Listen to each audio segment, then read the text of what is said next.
बिस्मिल्लाहिर्रहमानिर्रहीम। अस्सलाम वालेकुम। कैसे हैं आप सब? उम्मीद करती हूँ आप सब बिल्कुल ठीक होंगे। आज की वीडियो में मैं आपके साथ यूनिट नंबर 5 क्लास 5 की जो अमेजिंग साइंस है उसका पेज नंबर 58 और 59 की रीडिंग शेयर करूँगी। तो मेरी वीडियो आप सब ने बहुत एंड तक देखनी है और बहुत तवज्जो से देखनी है।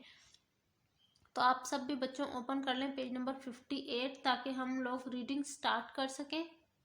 तो आज का जो बेसिकली पहला टॉपिक है हमारा है वो वाटर एंड इट्स 3 स्टेट। पानी और उसकी 3 अलग अलग स्टेट्स, उनके 3 अलग अलग हालात उसके। जैसे सॉलिड स्टेट, पहले है सख्त वाली solid state. Ice and snow are example of water in solid state. As a solid they have definite volume and shape. वो कह रहे हैं बर्फ़ और जो बर्फ़बारी अक्सर हम देखते हैं वो जो है बेहतरीन मिसाल है सॉलिड स्टेट की, वो भी पानी में।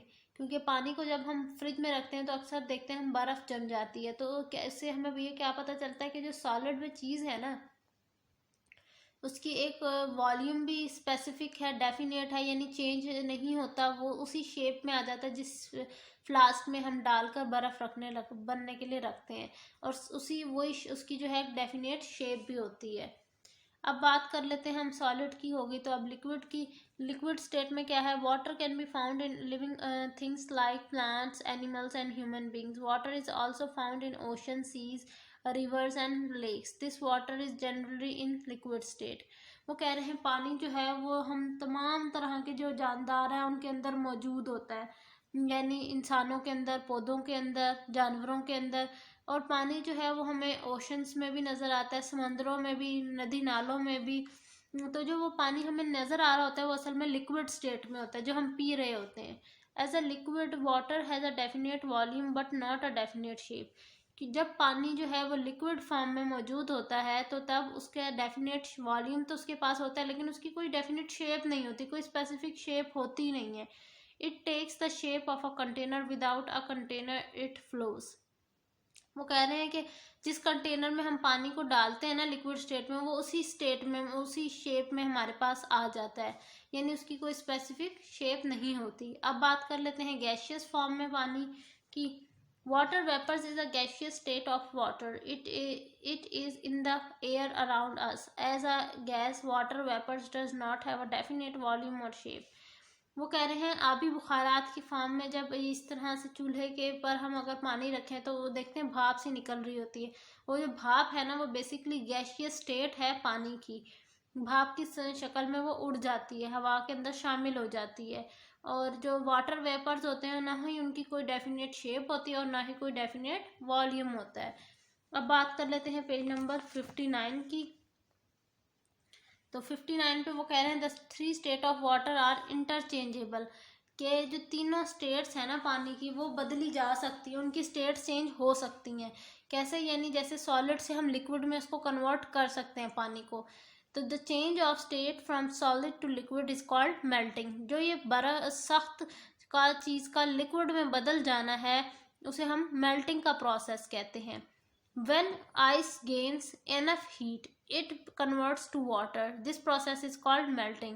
जब पानी बर्फ़ बना हुआ होता है और वो बर्फ़ जो है वो बहुत सारी उस पर हीट असरअंदाज हो रही होती है, हीट ऑब्जॉर्ब हो रही होती है, तो एट द एंड क्या होता है वो बर्फ़ जो है वो पानी में बदल जाता है, लिक्विड फॉर्म में बदल जाता है। और इस प्रोसेस को कहेंगे हम मेल्टिंग का process. When ice is left at room temperature, the heat from the surrounding is transferred to ice. जब हम अगर ऐसे करें कि कमरे के अंदर बर्फ़ रख दें प्याली में डाल के, किसी बर्तन में डालकर, तो क्या होगा उस आइस ने भी एट द एंड क्या होता है वो वाटर की फॉर्म में, लिक्विड फॉर्म में तब्दील हो जाती है, क्योंकि जो उस कमरे में हीट होती है ना वो जो बर्फ़ है वो एब्जॉर्ब कर लेती है। अब हम बात कर लेते हैं change from liquid to gas, कि लिक्विड चीज़ जो है वो गैशियस फॉर्म में कैसे तब्दील होती है। जो लिक्विड चीज़ जब वो गैशियस फॉर्म में बदल जाती है तो उसको क्या कहेंगे? उस प्रोसेस को बॉइलिंग का प्रोसेस कहते हैं। When water is heated, it gains heat and gets warmer. जब हम पानी को गर्म करते हैं तो क्या होता है कि एट द एंड वो हीट एब्जॉर्ब कर रहा होता है चूल्हे में से, और वो पानी जो है ज़्यादा से ज़्यादा गर्म होता चला जाता है। When it gain enough heat, water starts to boil. The bubble in water contain water vapors which we call steam. अब कह रहे हैं वो कि जब ऐसा होता है कि पानी बहुत ज़्यादा गर्म हो जाता है, उसमें हमें बुलबुले नज़र आना शुरू हो जाते हैं, तो उसमें क्या होता है उस टाइम वाटर वेपर्स प्रोड्यूस हो जाते हैं। और जिस वाटर वेपर्स को हम अक्सर कहते हैं ना, हम स्टीम का लफ्ज़ यूज़ करते हैं उसके लिए ज़्यादातर।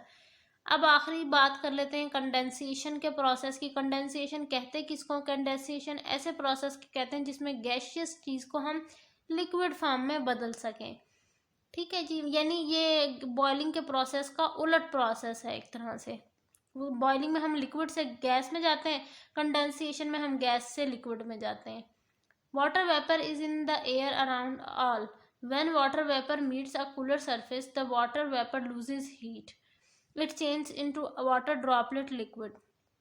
वो कह रहे हैं कि जो ये आबी बुखारात होते हैं पानी के, वो क्या होता है, वो हवा में शामिल होते हैं। तो जब वो हवा में किसी ऐसे टेम्परेचर पे पहुंचते हैं जहाँ पर थोड़ा ठंडा एरिया हो, जहाँ पर हवा उस एरिया में पहुंचती है, तो क्या होता है कि उसमें क्या वाटर वेपर में से जो हीट होती है वो सारी निकल जाती है, जो वाटर वेपर ने एब्जॉर्ब की होती है।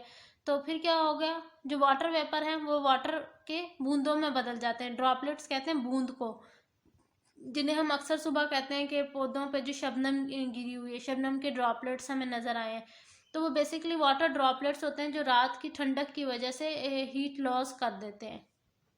ठीक है जी, तो ये मेरी आज की वीडियो थी पेज नंबर 58 और 59 पर। आई होप मेरी आज की छोटी सी वीडियो आपको अच्छी लगी होगी। मेरी वीडियो अच्छी लगी हो तो लाइक कीजिएगा, चैनल को सब्सक्राइब कीजिएगा। मिलती हूँ नेक्स्ट वीडियो में, तब तक के लिए अल्लाह हाफिज़।